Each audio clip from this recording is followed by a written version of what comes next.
Looks like Sneako is about to have a really bad weeko. If you have no idea who Sneako is, welcome to the club. Why am I talking about him?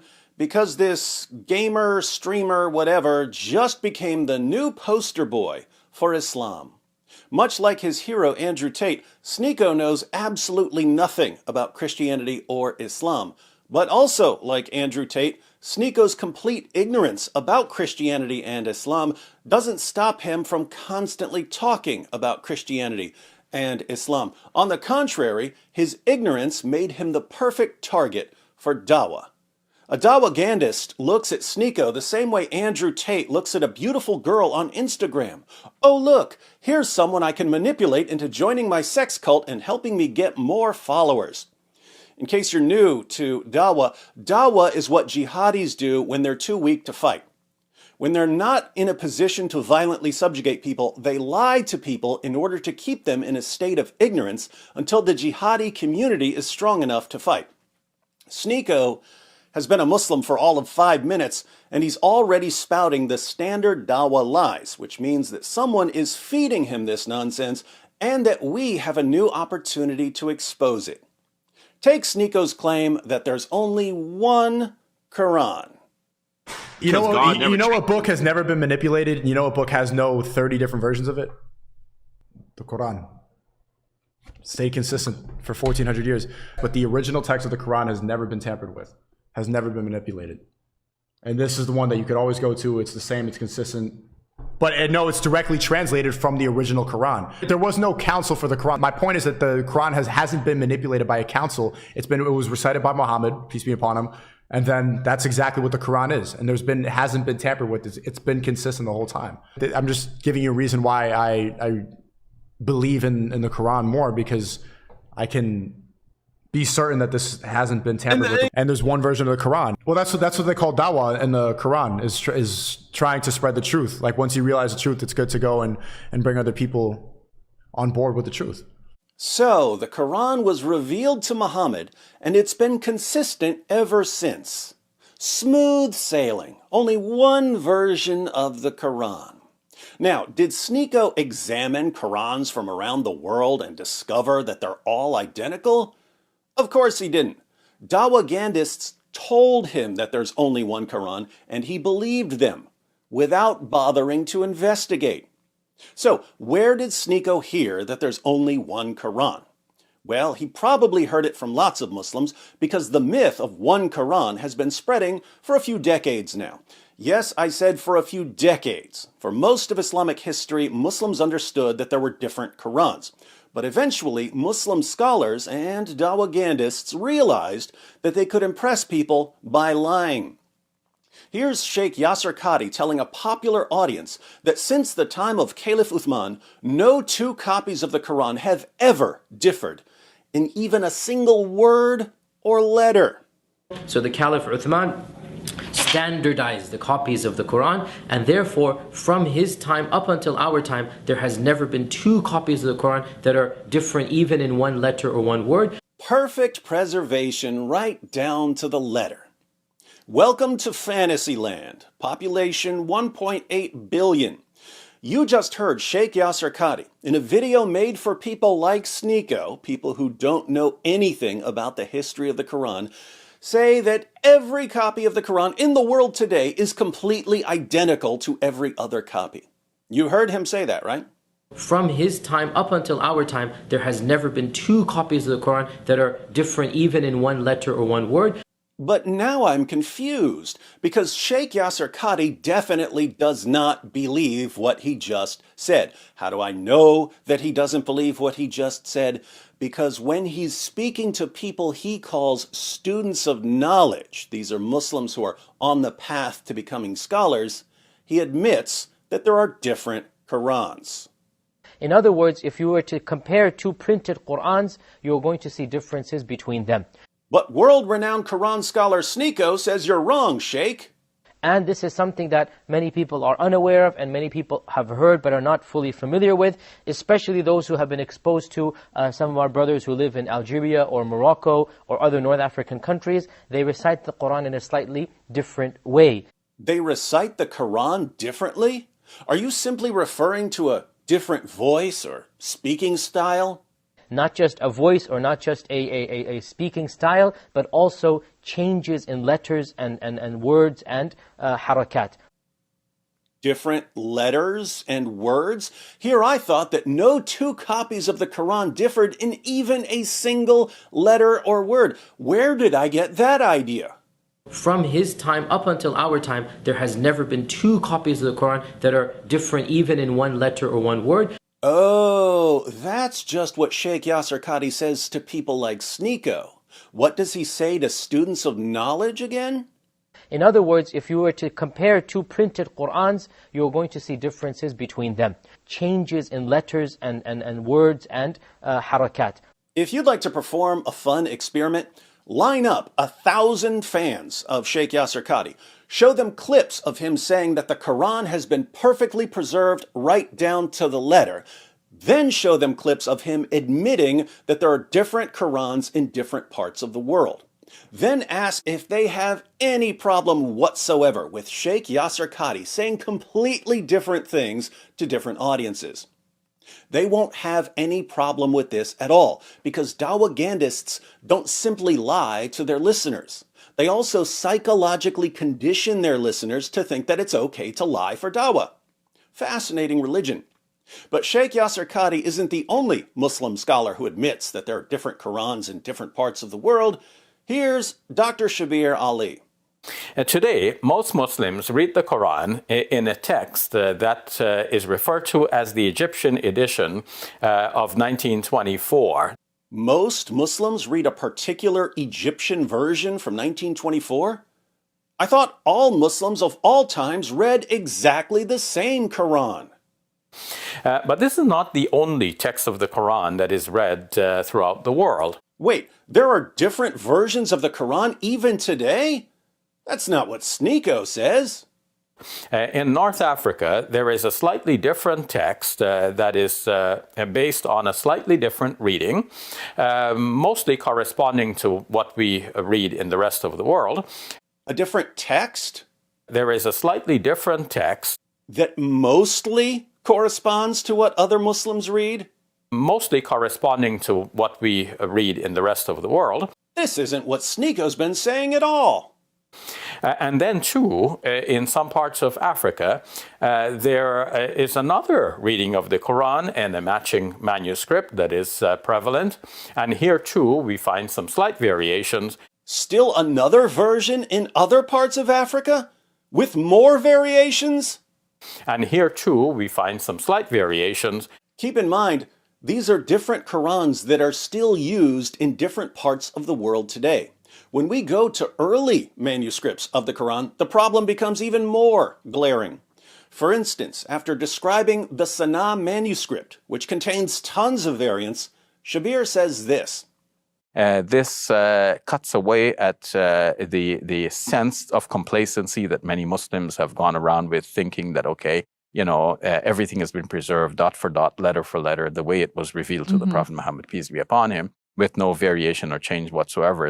So, the Sana'a manuscript refutes the absurd claim that the Quran has been perfectly preserved.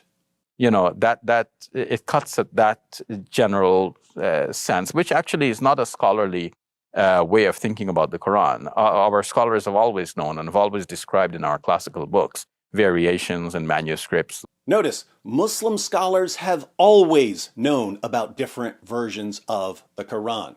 Like, it's read like this by Ubay bin Ka'b, it's read like this by Ibn Masud and so on. And in the Codex of Ibn Masud, it was seen to be written like this. In the Codex of Ubay bin Ka'b, it was seen to be written like this with this or that variation. So, for a book that supposedly has no variants, that sounds like a lot of variants.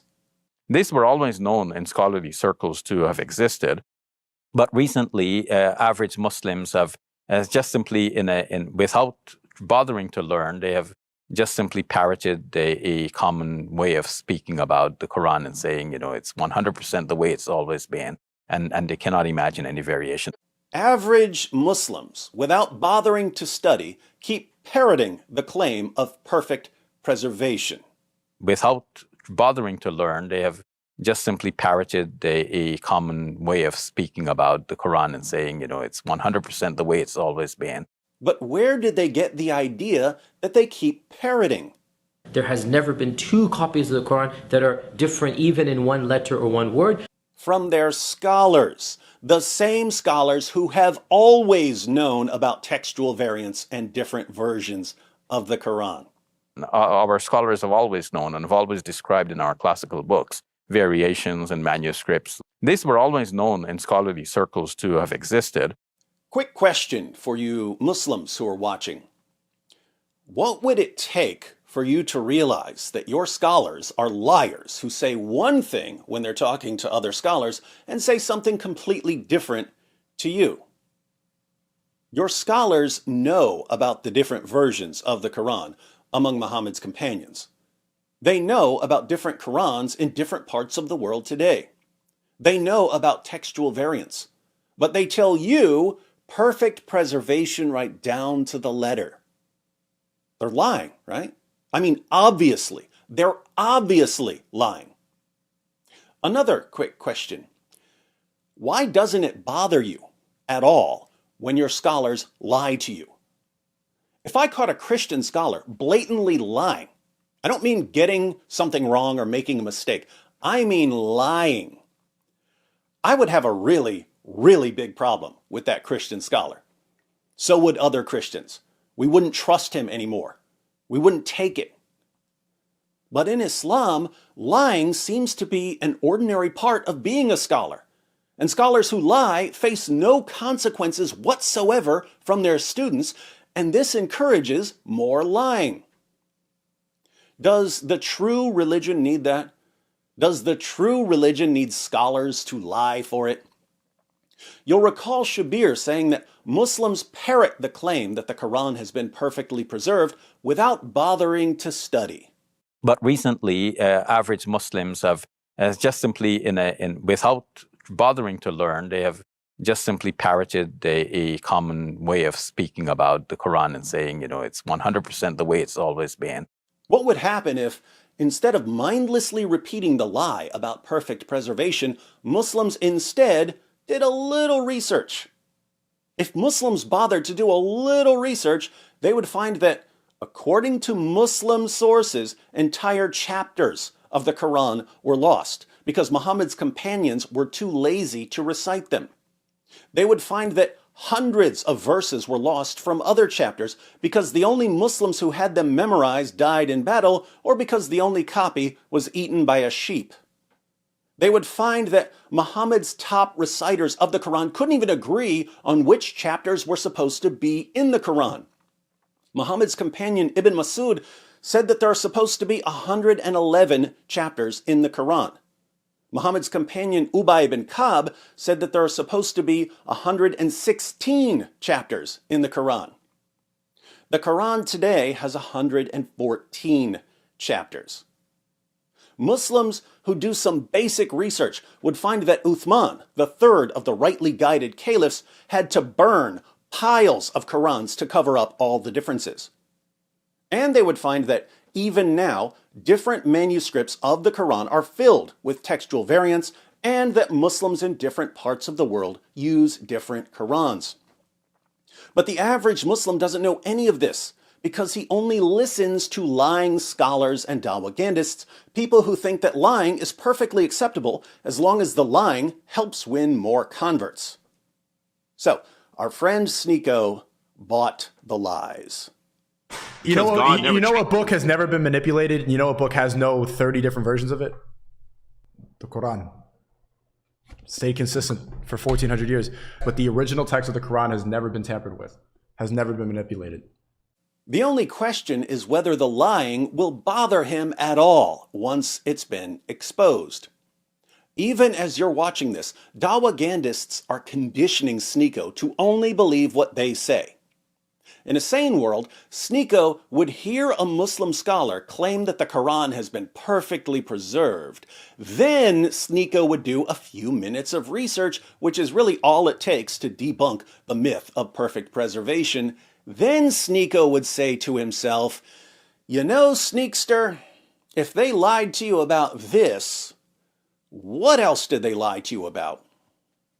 And once he figured out that he can't trust these guys, he would only believe claims that are actually based on evidence. He would leave Islam, and he would be the latest apostate receiving public death threats from the likes of Ali Dawah.